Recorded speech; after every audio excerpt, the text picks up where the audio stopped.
Paracetamol మీద ట్రంప్కి ఎందుకు అంత కోపము, ఎందుకు చర్యలు తీసుకుంటున్నారు? రెండవది, నేను 7 దేశాల్లో యుద్ధాలు రాకుండా ఆపాను, నాకు నోబెల్ శాంతి బహుమతి ఇవ్వాలి, ఐక్యరాజ్య సమితి మీద కూడా ఆయన విమర్శలు చేస్తున్నారు. ఏంటి? ఆఫ్ కోర్స్ ఆయన అహంకారి, వ్యక్తిగతమైనటువంటి గొప్పతనమే ఆయనకు చాలా కీలకం. అది నేనే చాలా గొప్పవాణ్ణి అనేటువంటి ఒక మిథ్యలో ఉంటాడు ఆయన.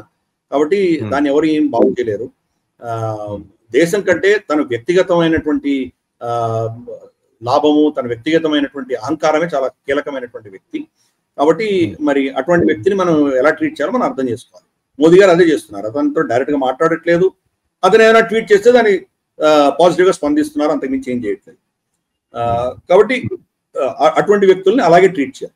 రెండవది, మీరు అన్నట్టు ఫర్ ఇన్స్టెన్స్ పారాసెటమాల్, ఆయన డాక్టర్ కాదు, ఆయన ఫార్మకాలజిస్ట్ కాదు.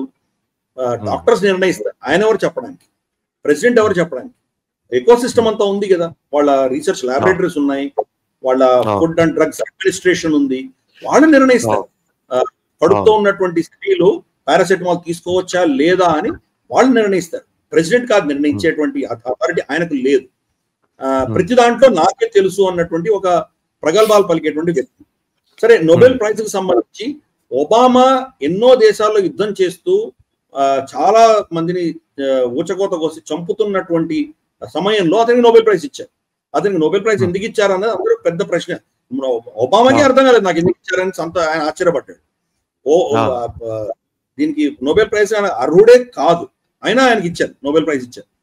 కాబట్టి అటువంటి వ్యక్తి ఇన్ని యుద్ధాలు చేసి ఇంత విధ్వంసం సృష్టించినటువంటి వ్యక్తికి మీరు నోబెల్ ప్రైజ్ ఇచ్చారే, నేను 7 యుద్ధాలు ఆపేశాను కాబట్టి నాకెందుకు ఇవ్వరు అని ఒక పర్సనల్ గా అతను చాలా వ్యక్తిగతంగా తీసుకున్నాడు ఈ విషయం అంతా. సరే, 7 యుద్ధాలు ఆపాడా అని చూస్తే కనుక ఏవి యుద్ధాలు లేవు. నిజంగా చూస్తే కనుక ఇరాన్, ఇజ్రాయెల్, కంబోడియా, థాయిలాండ్ ఈ 2 తప్ప మిగతా ఏవి యుద్ధాలు కావు. భారతదేశం చాలా స్పష్టంగా చెప్పాము, అమెరికన్ ఇంటర్ఫియరెన్స్ లేదు. ఈ నిర్ణయం పాకిస్తాన్ దాసోహం అన్నప్పుడే మేము దాన్ని మా ఇద్దరి మధ్యలో జరిగిన ఒప్పందమే చాలా స్పష్టంగా చెప్పాం. ఇన్ఫాక్ట్ వాళ్ళ డిఫెన్స్ మినిస్టర్ కూడా గతంలో చాలా స్పష్టంగా చెప్పాడు, థర్డ్ పార్టీ ఇంటర్ఫియరెన్స్ భారతదేశం వద్దు అనింది కాబట్టి మాకు గత్యంతరం లేకపోయింది, మేమే డైరెక్ట్ గా వెళ్ళి దీని సీజ్ ఫైర్ కోసం ప్రస్తావన పెట్టాము అని పాకిస్తాన్ కూడా ఒప్పుకుంది. సరే, నిన్న షహబాజ్ షరీఫ్ డొనాల్డ్ ట్రంప్ ముందర డొనాల్డ్ ట్రంప్ వల్లనే మాకు సీజ్ ఫైర్ వచ్చిందని చెప్పి ఆయన ఏదో మెప్పు పొందేటువంటి ప్రయత్నం ఆయన చేశాడు, అది వేరే విషయం. కాబట్టి ఇక్కడ ప్రమేయం లేదు. మిగతా 5 ప్రాంతాలు ఏవైతే ఉన్నాయో, మనకు కోసోవో కావచ్చు, మన అజర్బైజాన్, అర్మేనియా కావచ్చు, డిపిఆర్ మనకు democratic republic of Congo DRC కావచ్చు, వర్సెస్ రువాండా కావచ్చు, ఇవన్నీ కూడాను యుద్ధాలు ఏం లేవు అక్కడ. యుద్ధాలు ఎప్పుడో ఆగిపోయినాయి. ఆగిపోయిన దాన్ని నువ్వు యుద్ధం ఆపానని ఎలా చెప్పుకోగలవు? వాళ్ళు ఆల్రెడీ చర్చలు చేస్తున్నారు, దాంట్లో ఏదో ఒప్పందాలు సంతకాలు పెట్టుకున్నారు. సంతకాలు పెట్టేంత మాత్రం యుద్ధాలు ఆగిపోతాయని ఏమైనా గ్యారంటీ ఇవ్వగలరా? ఇరాన్, ఇజ్రాయెల్ మధ్య యుద్ధం నేను ఆపాను అని చెప్తున్నాడు. ఎలా ఆపావు? ఇరాన్ మీద బాంబులు వేసి ఆపావు. సో నువ్వు శాంతి దూత ఎలా అవుతావు? అమెరికా కూడా స్వయాన్ని వెళ్ళి అక్కడ బంకర్ బస్టర్ బాంబులు వేసామని తనే ఓపెన్ గా చెప్తున్నాడు. ఇక్కడ మన యునైటెడ్ నేషన్స్ లో 30,000 టన్నుల 30,000 కిలోల బాంబులు మేము వేసాము, ఏ దేశం వేయలేనంత అద్భుతంగా మేము కొట్టాము, మేమే కొట్టగలం, ఇంకెవరు కొట్టలేరు, ప్రగల్భాలన్నీ పలికాడు కదా, నీకు ఇంకా నోబెల్ ప్రైజ్ ఎందుకు ఇవ్వాలి? సో ఇది పరిస్థితి. వాళ్ళు కూడా ఇరాన్ ఏంటంటే దీని కనుక ఇంకా ముందరికి తీసుకువెళితే ఖమేనీని చంపేసి ఆ ప్రభుత్వాన్ని నాశనం చేసే ప్లాన్ బెంజమిన్ నెతన్యాహుకు ఉంది. వాళ్ళ ప్రభుత్వాన్ని, వాళ్ళ ప్రభుత్వాది నేతలను, ఖమేనీని వీళ్ళందరినీ కాపాడడానికి కోసం వాళ్ళు టెంపరీగా దాన్ని నిలిపేశారు. వాళ్ళు ఆపేశారు అంతేగాని డొనాల్డ్ ట్రంప్ ఏం చేయలేదు. ఇన్ఫాక్ట్ డొనాల్డ్ ట్రంప్ ప్రమేయం లేకుండా ఇజ్రాయెల్ వెళ్ళి ఖతార్లో మొన్న కొట్టేసి వచ్చింది. హమాస్ కి సంబంధించినటువంటి వ్యక్తులు ఎవరైతే సీజ్ ఫైర్ గురించి చర్చిస్తున్నారో వాళ్ళని వాళ్ళని చంపినటువంటి పరిస్థితి డొనాల్డ్ ట్రంప్ కూడా చెప్పలేదు ఇజ్రాయెల్.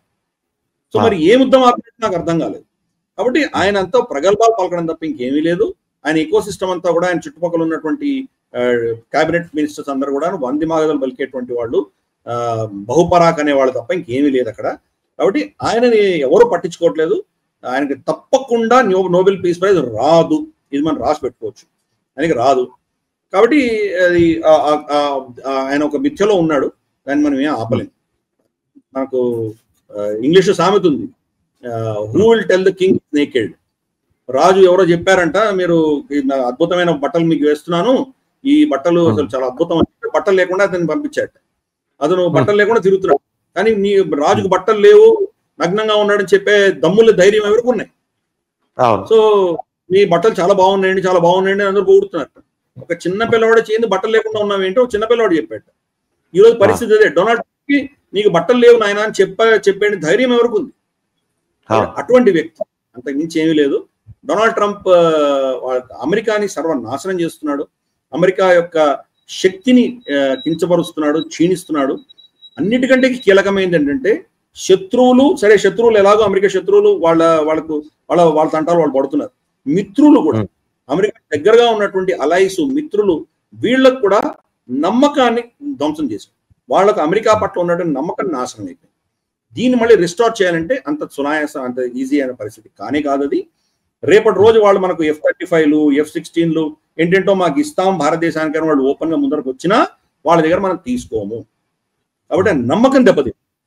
మనం కూడా ఆట ఆడతాం అంతే, డొనాల్డ్ ట్రంప్ చాలా గొప్పవాడు ఇవన్నీ చెప్తాం మనం. కానీ అమెరికా నుంచి మన దేశానికి సంబంధించిన కీలకమైనటువంటి ఎటువంటి అంశాలు కూడా వాళ్ళ మీద మన డిపెండెన్సీ అనేది మనం పెట్టుకోబోము. అదే పరిస్థితి మిగతా దేశాలు కూడా. ఈరోజు జపాన్, జర్మనీ, మనకు ఈ దేశాలన్నీ కూడా వాళ్ళకు డిఫెన్స్ లేదు. రెండో ప్రపంచ యుద్ధం తర్వాత వాళ్ళ చట్టాలన్నీ అమెరికా తయారు చేసింది. వాళ్ళ దేశ రక్షణ అంతా మేమే చూసుకుంటామని అమెరికా పెట్టింది. కానీ ఇప్పుడు ఆ రెండు దేశాలు కూడా వాళ్ళ బడ్జెట్ ని డబుల్ చేసుకున్నాయి. గతంలో ఉన్న బడ్జెట్ ని, డిఫెన్స్ బడ్జెట్ ని డబుల్ చేసుకున్నాయి. కాబట్టి అమెరికాని ఎవరు నమ్మేటువంటి పరిస్థితి లేదు. అమెరికా స్థావరాలు 10 స్థావరాలు ఉన్నటువంటి ఫిలిప్పైన్స్ భారతదేశం దగ్గర నుంచి బ్రహ్మోస్ కొనుక్కుంటుంది. ఎందుకంటే వాళ్ళకి నిజంగా రేపు చైనాతో యుద్ధం ఘర్షణ వచ్చినప్పుడు అమెరికా వాళ్ళ పక్షాన్ని నిలబడుతుందా లేదా అనేది పెద్ద ప్రశ్న. ఆఫ్ఘనిస్తాన్ ఎలా వదిలేసి వెళ్ళిపోయారు వీళ్ళు చూశారు. కాబట్టి అమెరికాని ఈరోజు ఎవరు నమ్మట్లేదు. ఎస్పెషల్లీ డొనాల్డ్ ట్రంప్ చేసే ఈ పిచ్చి పనుల వల్ల ప్రపంచం అంతా కూడా అమెరికాని నమ్మలేనటువంటి పరిస్థితి. కానీ అమెరికా నుంచి కంప్లీట్ గా కట్ చేసుకునే పరిస్థితిలో లేరు. కాబట్టి క్రమేపీ ప్రత్యామ్నాయాలు చూసుకుంటున్నారు. రాబోయే 6 నెలలు, సంవత్సరం లోపల ప్రత్యామ్నాయాలు చూసుకుంటారు. అప్పుడు తర్వాత డొనాల్డ్ ట్రంప్ ఏం అరిచి గీ పెట్టుకున్నా కానీ లాభం లేదు. అమెరికా యొక్క వర్చస్సు, అమెరికా యొక్క ఇంపార్టెన్స్, అమెరికా యొక్క ఆధిపత్యం క్షీణిస్తున్నది. ప్రత్యామ్నాయంగా చాలా దేశాలు, చాలా థియేటర్స్, మల్టీ పోలార్ వరల్డ్ తయారవుతుంది. ఓకే అండి, థ్యాంక్ యూ అండి గిరిధర్ గారు. Thank you. నమస్తే. హలో, తెలుగు రాజ్యం ఛానల్ చూస్తున్నారా? సామాజిక, రాజకీయ, జీవన చిత్రణే తెలుగు రాజ్యం. అతిశయోక్తులు, అసత్యాలు ఉండవు. రాజకీయ కోణం కాదు, ప్రజా కోణమే కొలబద్ద. తెలుగు రాజ్యం వీక్షణ మీ ఉత్తమ అభిరుచికి నిదర్శనం.